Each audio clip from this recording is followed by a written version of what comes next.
गौरीज किचनमध्ये आपल्या सर्वांचं स्वागत आहे। मी आज बनवणार आहे अळूची वडी।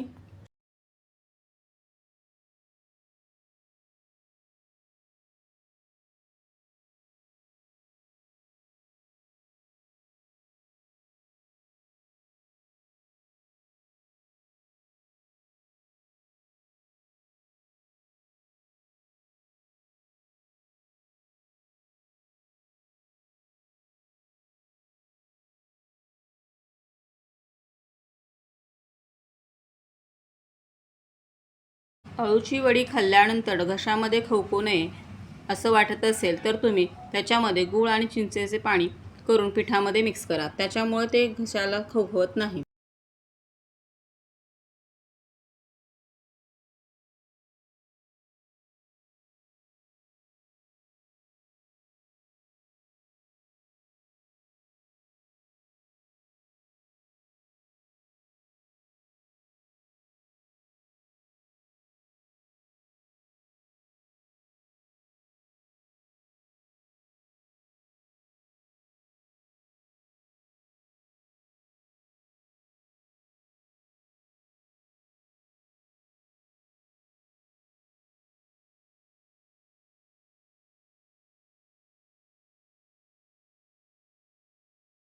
माझ्या जर या रेसिपी तुम्हाला आवडत असतील तर मला नक्की लाईक करा, शेअर करा आणि सबस्क्राईब करायला विसरू नका।